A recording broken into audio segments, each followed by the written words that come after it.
Welcome. I'm Brad Dexter. I'm a physical therapist with Kintinu Telerehab.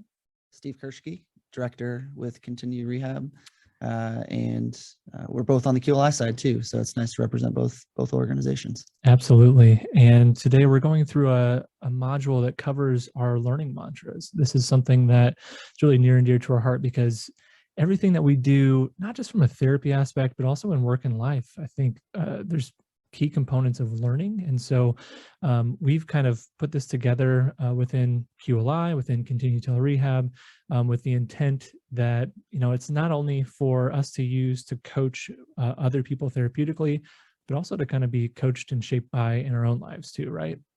Well, yeah, and even in our own lives, you and I are coaches of our kids and even our family, friends, whatever it may be. So hopefully whoever's listening to this can take away some nuggets for application into whatever it is that they see learning as being a big part of whatever they do, right? So could be fitness, could be work, could be lots of different opportunities, I think, for application, which is really what I think is exciting to us. It's not just about the therapy world, even though we probably are going to use a decent amount of examples of that. Yeah, absolutely.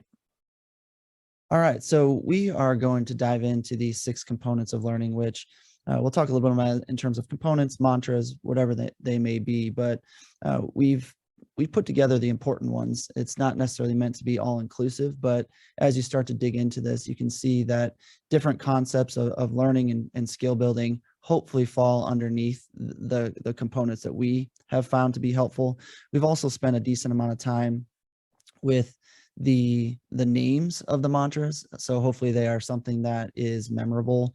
You can see we put some icons with it that sometimes they need some explanation, especially that motivate with meaning one. That little fancy heart in there is sometimes hard to see, but hopefully this comes with some visuals and a few different aspects that make them memorable and something that can be applied more broadly. And so, around that center component, one thing that's really, really important is that these mantras are not linear. We don't believe that learning is linear, and we know that there are different mantras at different periods of time that are going to be important, and we might draw upon them as coaches or as learners, depending on the situation. But for the sake of today, we're going to start with 2 that we often jump into, and 2 that we find if they're missed, the other 4 oftentimes can be a bit challenging. So if it's okay, Brad, I'll go with motivate with meaning and identify the interferences. And I know you have your favorites after that. So, but let's just start with motivate with meaning. And like I mentioned, this icon has a subtle heart to it. And that's one of the things I use to remember this mantra. And really what we mean by this is there's always a driving force behind learning. There's always a driving force behind adopting a new skill. And at the end of the day, does someone have a sense of purpose and willingness to devote the energy and the effort that's necessary to adopt a new skill?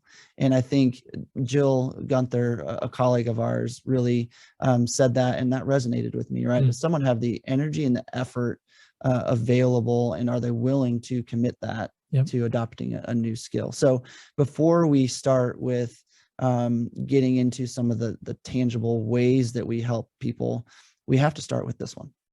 And when it's not in place, oftentimes we see people struggle, and it's usually the first thing that we go back to down the road, right? And I think there's lots of different applications for this that we see in the therapy world, and even in our own lives. Well, even, I think about in other modules, we'll even talk about, this concept of transitioning ownership and autonomy to the individual as they kind of go through the healthcare process, through the continuum of care, right? And it really starts with this, right? If they don't have, if you're not tapping into the thing that's really truly motivating them or giving them purpose, it's really hard to hand off that ownership, right? Well, and I think sometimes it's really obvious, and other times as providers or as coaches, we have to really dig, or even for ourselves, we have to really dig and ask a few questions and get underneath the surface a little bit to really understand why it is someone wants to do something or wants to learn something. And I think even as clinicians, we talk about, you know, people want to walk again, right? If you have a spinal cord injury, that's one of the first things that we hear. But when we start asking why do they want to walk again, usually it's tied to something deeper and something more intrinsically motivating to them, that it's not necessarily about the walking, but it's about the thing that they get to do if they're able to walk. Yeah. So I would say we have to make sure that we don't take things at face value, and that we really dig and understand what is that intrinsically motivating component that may or may not be front and center right away. Yeah. And I think that's a big takeaway here too. Yeah. I mean, just things are popping into my mind here. And, you know, it's not just about walking, but it might be about, hey, being able to go enjoy the birds chirping in the woods as I hike through them, right? Or being able to go outside and chase my kids around, or take my dog for a walk, or, you know, any number of those things. Absolutely. So this is our first one. We'll move on to the next one, which is identify the interferences. And for us, what this really means is there's usually some sort of barrier in place when it comes to taking on a new skill or learning something. And that could be an environmental barrier, it could be a physical disability, or it could be a skill issue. But usually there's a factor or two, or sometimes multiple factors that can potentially get in the way of moving forward. And first and foremost, we have to identify what those are, and if possible, start to eliminate them, right? So if there's a few things that we can say, like, hey, don't worry about, you know, that component yet, and don't worry about that other one, you know, this one we should appreciate. But if we can eliminate some of these barriers, all of a sudden the opportunity for learning goes up. And also, if we can't eliminate those barriers, there's some things that we might do down the road to almost work around them and come in the back door on them. So, you know, I think these interferences, there's many of them. And again, same with the motivate with meaning, we have to remember that an interference that may or may not be present today, tomorrow, or the next day could pop up and be more in the picture, or it might simply go away for various reasons. And so neither of these are static, as we mentioned, and keeping that in mind. And we always need to be checking in on the interferences and making sure that we have a clear understanding of what is and is not affecting someone's performance. Yeah, I was just thinking, I had a client that I was working with recently, and you know, got on a Zoom call with him and asked him about his home exercise program, right? Pretty typical thing for a physical therapist to do. He was having a hard time getting to the gym to do it. It was hard for him to make it there. It's not that far away from his apartment. You know, I could have taken that at face value and just said, well, hey, come on, do better, try harder, right? And it just didn't work like that. So I dug a little bit and I was like, hey, what are the things that are stopping you from getting out, right? And he started talking through a few things, and one of the interferences was, it takes me 20 minutes to get my shoes on, and it's just not worth it to me. And so we looked at a couple pairs of shoes that might be easier. He ended up buying a pair, and he said next time I got on, he just said, these were life changers. You know, it doesn't seem like something that complex, but you know, taking the time to actually figure out what's a barrier for you, what's the interference here, and identifying that with him has led to him being more successful with a home exercise program. Yeah, great therapeutic example. So another example that maybe a bit more tangible is with my son Charlie. My son Charlie wears glasses, and as a parent outside looking in, I can see all of the reasons why I think Charlie should ditch the glasses for contacts. And so in that case, the motivate with meaning for me is convenience, and he plays sports, so then he doesn't have to mess around with those. And we've been trying to get Charlie to ditch the glasses for some time now. And you know, I guess you can probably imagine where we're at with that based on how I'm telling the story. Is Charlie's still wearing glasses. And I think it goes back to one, motivate with meaning. He's basically like, Dad, I have no desire, first of all, to get rid of my glasses. And so that in and of itself is an interference, right? I haven't checked the motivation box with him. But some of the other interferences are, you know, he's a little bit you know, sensitive to the eyes, and there's a few other factors around whether or not it is actually more convenient for him. And so until I started digging in on motivate with meaning and identifying some of those interferences, we're never going to get him to adopt this idea of ditching the contacts and or ditching the glasses and going for the contacts. So a more practical example, maybe. Yeah, well, I'm still sporting the glasses too. Yeah, I know, I see that. So you're not helping. Every time I talk to someone about it, they're like, oh, well, no big deal. Oh, I tried contacts once upon a time and just couldn't touch my eye. Yeah. So, well, he's there, so it's a definite interference. Yeah, I feel him. Where do you want to go next? Let's go over to step outside the comfort zone. So, to me, I often think about this in terms of intensity, right? And I usually have this like visual in my mind of walking along the edge of a cliff. And if you're on the edge of the cliff, you're safe, you can kind of enjoy the view. But if you fall over the edge of the cliff, it's like failure, right? On the other side of things, if you're too far from the edge of the cliff, you can't really like take in the sights, right? You can't kind of feel the energy. You're not outside of the proverbial comfort zone. And so like when we're training on something from a PT aspect, we got to kind of walk this line. We can't be over in the comfort zone. We also don't want to be over in the failure side of things. We've got to be right on this edge of the cliff, right?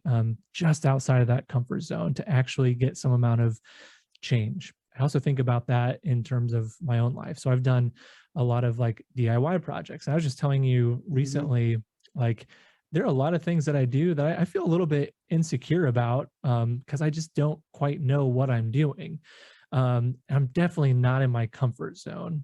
I also take a lot of steps to make sure that I am not going over the edge of the cliff, right? To make sure that I'm not failing. I watch a lot of videos. I consult people. I'm trying to learn. And I've gained a lot of skills just through like taking on a new project, something that's different. It's outside of my comfort zone and learning there. If I hadn't done that, I might still be afraid of taking those steps. And I obviously wouldn't know what to do either, but it's, it's given me some tiling skills and some different woodworking skills that. Well, you've alluded to several other mantras, which we can definitely come back to, but for sure. When I think of comfort zone, and you alluded to this too, is the kind of the feeling that you get when you're there, right? Yeah. It's not too easy and it's definitely not too hard. It's just, it's kind of just right. And it's a little bit almost invigorating to a degree, and it keeps your attention and it keeps you engaged, right? So you can see on our slide here, we have this idea that we don't want people to be bored, but we don't want them to be frustrated to the point where they just give up. Yeah. And sometimes finding that level of intensity or the level of complexity of a task is a bit of trial and error, right? We don't always know. Sometimes we're going to overshoot or sometimes we're going to undershoot it. But if we find the right degree of intensity or difficulty, we're going to get some level of engagement. But as a result, we should also get some growth and learning. And so back to this like dynamic, non-linear component is that it takes us all the way back to a different spot, right? Where we have to redo and up the ante and find a different quote unquote step outside your comfort zone limit, right? Yeah. And so that's kind of the fun part too. Yeah, absolutely. Again, I'm kind of coming back to the therapy side of things too, but if we're not pushing people outside of their comfort zone, how do you get better, right? There's a very simple physiological concept of like, the body responding to the stresses that are placed on it. You see that from like a baby growing into a child, right? So as they start rolling over or crawling, they strengthen bones and muscles to get to a point where they can walk and run around and jump and hop. And right, we do the same thing if you're strength training or training for a marathon.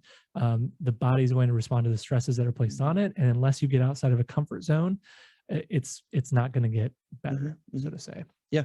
Absolutely.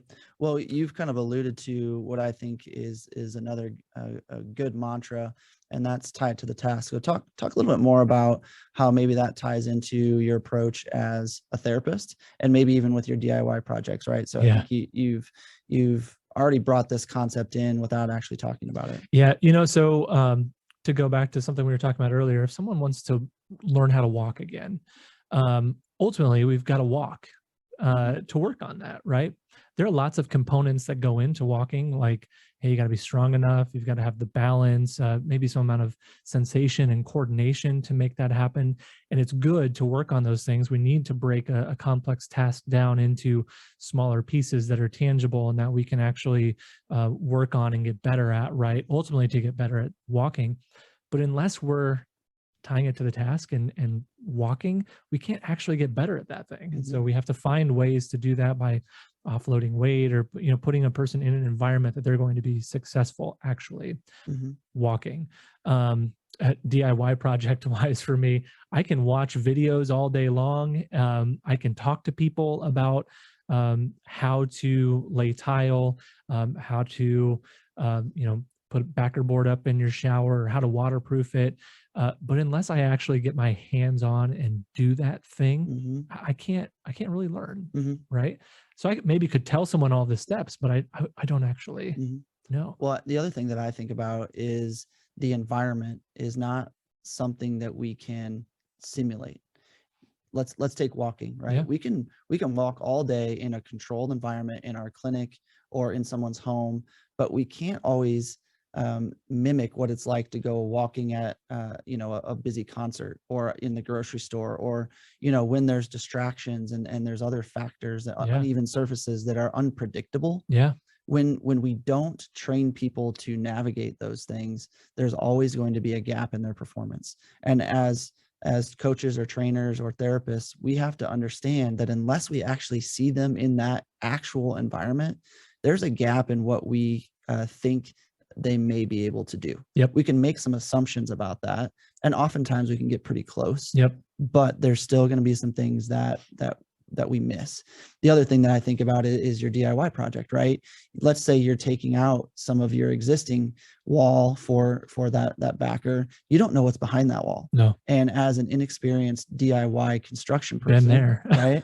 You don't know how to navigate that. Assuming that it's perfect, great, right down the middle, good to go, but doesn't usually happen that way. Right. And because you're inexperienced, that could trip you up, and it could affect your performance or your effectiveness in completing that task. Yeah. You talk about, I've been thinking about this a lot lately because you're coaching baseball, right? And I've just been listening to you talk about coaching the kids, and you can have them go out and throw to one another to work on their arm strength and their accuracy. You can take them to the cage and you can hit, but unless you put them in like specific game-like situations, they're not going to know what to do when the game comes around, right? So balls hit to the shortstop and you got a runner on first base. What do you do with that? Balls hit the center field and you have runners on first and third. Where do you go, right? Who's the cutoff man?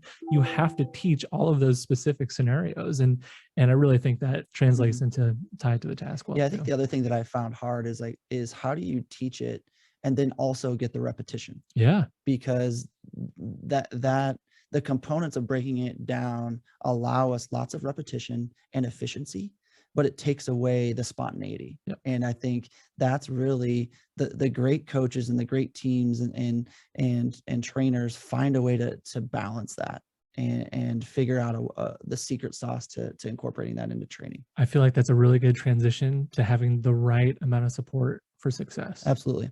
So, the other thing that we talk a lot about is, and we've talked about it to different degrees, even within our discussion today, is there's different levels of support that can be provided, right? And it can be external support in the terms of a coach or a mentor or a therapist. And then there's internal support in terms of how do we self-evaluate and self-analyze our performance, or project what our performance is on the front end and then see what it looks like on the back end, right? So it can be internal or external. And we talk about it in terms of providing just the right amount of support, especially on the external side. And then on the internal side, do you do it at the right time? And can you do it in a way that it doesn't get in the way of your performance and get in your own head, so to speak? But at the end of the day, the amount of support that is available or that is provided can start to offset some of those other aspects of learning that we've already talked about. So when there's lots of interferences in place, if we bump up the support, sometimes we can start to hack that system in a way that they're not as big of an issue. Or, when the complexity is a bit higher, or we've introduced some different challenges that we know are going to start to create some learning opportunities, if we jump up our support a little bit and make it at the right time and in the right amount, we can help people work through that, facilitate learning, and get on the other side of it. So this, I think, is one of the heavy hitters that you and I talk a lot about, and it can be used at different times and in different ways. I mean, on a more large scale spectrum, you think about healthcare. We work in kind of the catastrophic injury world, and so there's kind of different levels that people go through: ICU, acute rehab, post-acute, outpatient, and like each one of those has a different level of support, right? And it changes over time, and ultimately when people get back to a community setting, that support looks a lot different as well. Well, and I think where people sometimes get tripped up is they just assume that when you work through that continuum, that the support should go away. And the reality is that's not real life. You and I have coaches and trainers in various parts of our life, whether it's golf or whether it's business coaching or whatever. So we all benefit from support. It just is all relative. And so I think in healthcare, we have to think about it that way. Just because someone works through the continuum doesn't mean that the support should just be shut off. And there's ways to go around it to make sure that people maintain some level of maintenance or progress, and that we also keep costs in check. But I think there's a shift that needs to happen to account for that. Yeah. All right, let's get to our last one. I'll let you take this one. Yeah. So last one is power of repetition, really. Repeat. Just going back to the comment you made about baseball. It's hard to like take people through situational drills, but then it's even more difficult to get the repetition that you need in those circumstances, right? The DIY project. Hey, if I just do tiling one time, hey, I'm getting a lot of repetition within that time, but if I don't do it for another 5 years, I'm probably going to have to look a lot of that stuff up again, consult people over again, right? And so in order to kind of get things ingrained, we have to repeat them over and over and over again. So using that example of walking for the spinal cord injured patient, it's not just one session of walking with them and expecting that they're going to take that away and be fine with it. It's repeating that movement over and over and over and over and over, tens of thousands of times to get it down, right? Yeah, I think the other thing that I hear you talk about is how do you help these individuals envision what repetition looks like functionally? Yeah. Because everyone has different interferences or distractions, or even priorities within their life that can be a constant tug away from maybe that goal of walking. And so how do we provide some formal and structured opportunity for repetition with the right amount of support? But outside of that, how do we help someone envision how to get the right amount of repetition within the flow of their day, so that it doesn't feel like extra work and it doesn't feel like they have to carve out 30 to 60 minutes to get that workout in?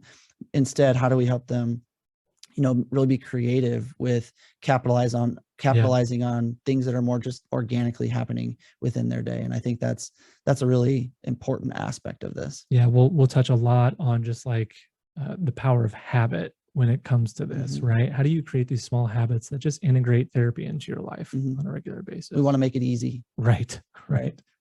Well, Brad, we are at the end here and have touched on all 6 components. And I think where the magic of this all happens is how you use them, and where each one fits in at various times, and paying close attention to, which one do I have to work on here, and which one do I need to start to think about or address, and sometimes go back to, and what does that learning journey look like? And as someone progresses and then maybe they level out, we get to do it all over again. So this is a really fun topic, and I'm glad we were able to talk a little bit about it today. Absolutely. Hopefully you guys can enjoy this and apply it for yourselves, and look out for more of our modules coming.